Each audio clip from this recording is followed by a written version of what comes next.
여러분은 가끔 별빛 가득한 밤하늘을 올려다보며 이런 생각을 해본 적 없으신가요? 저 수많은 별들 어딘가에 정말 누군가 살고 있지는 않을까?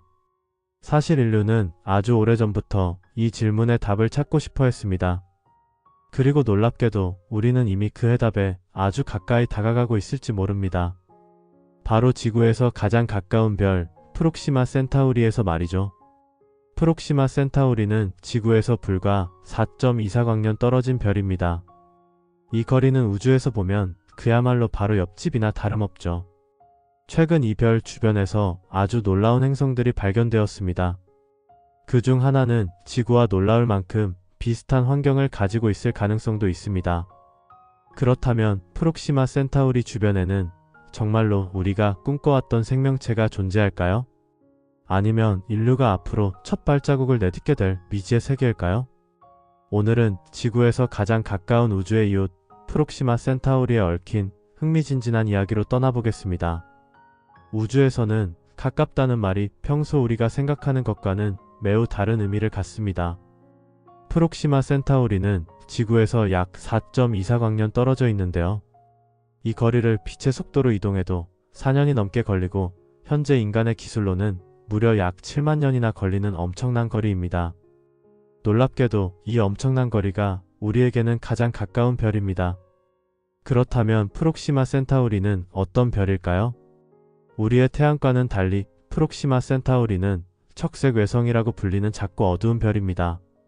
척색 외성은 우주에서 가장 흔한 별이지만 크기는 작고 밝기는 태양의 10,000분의 1 정도밖에 되지 않죠. 그렇다고 해서 이 별이 약한 별은 아닙니다. 오히려 이 별의 밀도는 태양의 무려 40배나 되어 작지만 강력한 중력을 지닌 별이라고 할 수 있죠. 이런 작은 별이 어떻게 우리 태양계의 바로 옆 이웃이 되었을까요? 사실 프록시마 센타우리는 혼자 있는 별이 아니라 태양과 매우 유사한 두 별과 함께 삼중성계를 이루고 있습니다. 그렇다면 프록시마 센타우리는 왜 다른 두 별들과 달리 작고 어두운 외톨이 별로 남게 되었을까요? 밤하늘에서 별들을 바라보면 모두 혼자 빛나고 있는 것처럼 보이지만 사실 대부분의 별은 홀로 존재하지 않습니다. 오히려 2개 혹은 3개의 별이 서로의 주위를 돌며 함께 살아가는 경우가 많죠.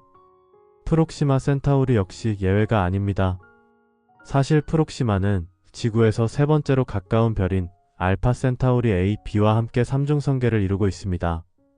알파 센타우리 A와 B는 태양과 크기, 밝기, 나이가 비슷한 쌍둥이 별들로 서로를 돌며 매우 안정적으로 빛나고 있죠. 그런데 프록시마는 이 둘과 조금 다른 모습입니다. 알파 센타우리 A와 B가 밝고 큰 별이라면 프록시마는 유독 작고 어두워서 마치 두 별의 주변을 맴도는 작고 외로운 동생 같은 모습이죠. 천문학자들은 오랫동안 이 별들이 정말 같은 가족인지 궁금해했습니다. 그리고 최근 연구 결과 프록시마가 정말로 알파 센타우리 A, B와 중력적으로 묶여있는 한 가족이라는 사실을 밝혀냈죠. 하지만 여전히 의문이 남습니다. 프록시마는 이 삼중성계 속에서 왜 혼자 떨어져 지내게 되었을까요? 프록시마가 작고 어두운 별이 된 이유는 과연 무엇일까요?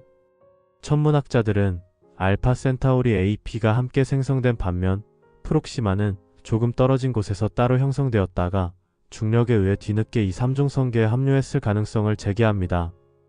그래서 지금도 프록시마는 이 삼중성계의 외곽에서 조용히 돌고 있는 외톨이 별이 되었죠. 하지만 이렇게 작고 외로운 별 주변에서 놀랍게도 지구와 닮은 행성이 발견되었습니다. 바로 인류가 그토록 찾아왔던 액체 상태의 물이 존재할지도 모르는 행성입니다. 인류는 오래전부터 지구와 닮은 또 다른 행성을 꿈꿔왔습니다. 우리가 살고 있는 푸른 행성처럼 액체 상태의 물이 존재하고 어쩌면 생명체가 있을지도 모르는 그런 행성 말이죠. 그런데 놀랍게도 그런 행성이 바로 우리의 이웃별에서 발견되었습니다. 바로 프록시마 센타우리 주변을 돌고 있는 프록시마 B입니다. 2016년 유럽 남방천문대는 역사적인 발표를 했습니다. 지구에서 가장 가까운 별인 프록시마 센타우리에서 지구보다 조금 더 큰 암석형 행성을 발견한 것이죠. 이 행성은 별과 너무 가깝지도 멀지도 않은 액체 상태의 물이 존재할 수 있는 완벽한 위치, 바로 골디락스 존에 위치해 있습니다. 이 발견은 천문학계에 큰 파란을 일으켰습니다. 드디어 지구와 비슷한 환경을 갖춘 행성을 이웃별에서 발견한 것이죠. 하지만 안타깝게도 프록시마 B가 지구와 똑같다고 보기는 어렵습니다. 프록시마 B는 지구와 비슷할 수 있는 매우 특별한 행성이지만 안타깝게도 이곳 환경은 생각보다 훨씬 혹독합니다. 가장 큰 문제는 바로 프록시마 센타우리에서 끊임없이 뿜어져 나오는 플레어입니다.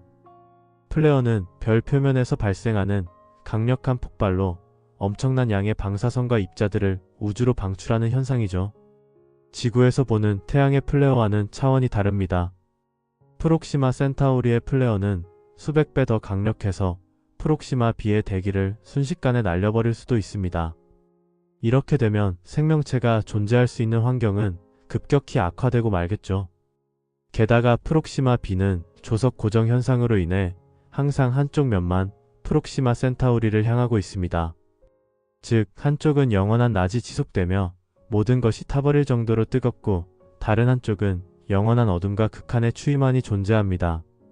그렇다면 정말 생명체가 존재할 가능성은 없을까요? 천문학자들은 아직 완전히 희망을 버리진 않았습니다. 바로 뜨거운 낮의 세계와 얼어붙은 밤의 세계 사이 영원히 석양과 같은 환경이 펼쳐진 황혼지대에서라면 생명체가 존재할 수도 있다고 보는 것이죠. 이 황혼지대에선 극단적인 온도가 완화되고 어쩌면 적절한 조건 아래 물이 유지될 수 있을지도 모릅니다. 프록시마 B의 황혼지대는 미지의 생명체가 숨을 쉬고 있을지도 모르는 우주에서 가장 신비로운 지역 중 하나가 되는 셈이죠. 프록시마 B의 발견은 우리에게 큰 놀라움과 흥분을 안겨주었지만 프록시마 센타우리는 단 하나의 행성만을 가진 것이 아닙니다. 사실 천문학자들은 프록시마 주변에서 추가로 2개의 흥미로운 행성을 발견했습니다. 바로 프록시마 C와 프록시마 D라는 행성들이죠. 먼저 프록시마 C는 지구보다 약 6배에서 8배 무거운 행성으로 추정됩니다. 하지만 아쉽게도 이 행성은 별에서 너무 멀리 떨어져 있어 물이 존재하기 어려운 차갑고 황량한 환경일 가능성이 큽니다. 반대로 프록시마 D는 지구 질량의 약 25% 정도밖에 안 되는 매우 작은 행성으로 별과의 거리가 너무 가까워 공전 주기가 고작 5일밖에 되지 않습니다. 이렇게 가까운 거리에서 별의 강렬한 방사능과 플레어를 견디기 어렵기 때문에 이곳에서도 생명체가 존재할 가능성은 희박한 편이죠. 하지만 프록시마 센타우리는 여전히 수수께끼로 가득합니다. 과학자들은 아직도 추가적인 행성들이 숨어 있을 가능성이 높다고 생각하고 있습니다. 더욱 흥미로운 점은 이 행성들이 단지 우리가 예상하는 형태만이 아니라 지하 깊숙이 액체 상태의 바다를 숨기고 있거나 지구처럼 강력한 자기장을 가지고 있을 수도 있다는 것입니다. 이러한 환경들이 실제로 존재한다면 프록시마 주변의 행성들은 완전히 새로운 형태의 생명체를 품을 수 있을지도 모릅니다. 그렇다면 우리는 이 행성들을 직접 탐사할 수 있을까요?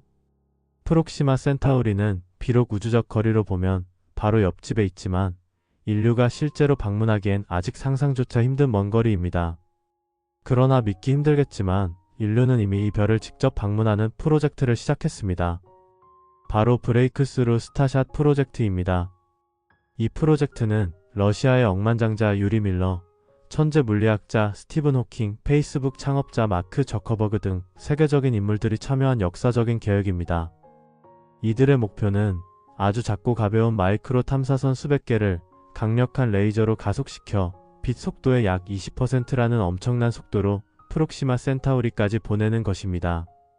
이렇게 되면 탐사선은 이론상 약 20년이면 프록시마 센타우리에 도착할 수 있습니다. 더 놀라운 건 프록시마에서 얻은 데이터를 단 4년 만에 지구에서 받아볼 수 있다는 점입니다. 이렇게 된다면 우리는 생애 최초로 다른 별 주위를 도는 외계 행성의 실제 모습을 보게 되는 역사적인 순간을 맞이하게 될 것입니다. 하지만 이 꿈 같은 프로젝트에도 큰 문제점들이 존재합니다. 우선 탐사선을 빛의 20%라는 엄청난 속도로 가속하기 위해선 무려 100기가와트라는 어마어마한 전력의 레이저 빔이 필요합니다.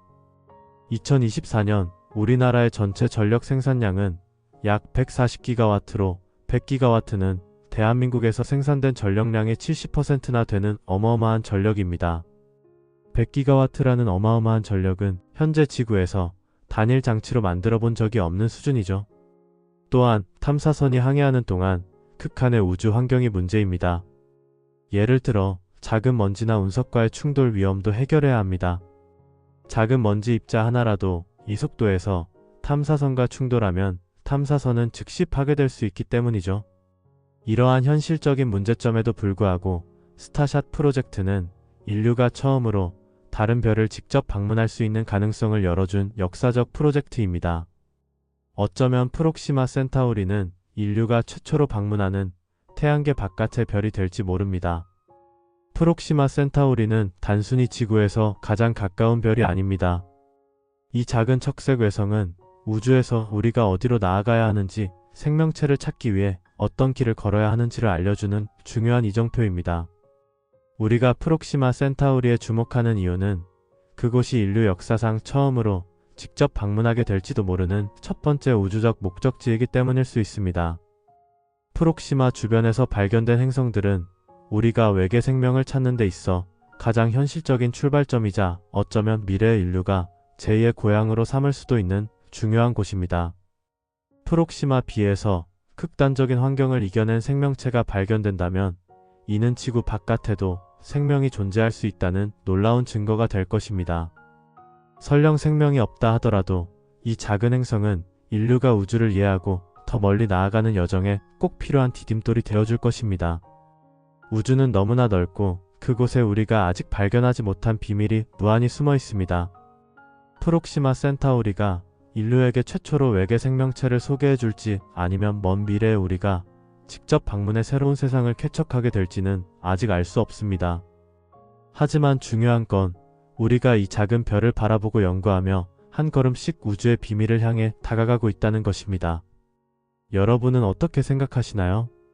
프록시마 센타우리 주변 행성들엔 정말 누군가 살고 있을까요? 아니면 인류가 가야 할 또 하나의 새로운 세계일까요? 여러분의 생각을 댓글로 남겨주세요. 오늘 영상이 흥미로우셨다면 구독, 좋아요, 알림 설정 부탁드립니다. 여러분의 구독과 댓글이 저에게는 우주의 비밀을 더 많이 탐구할 수 있는 원동력이 됩니다. 시청해주셔서 감사합니다.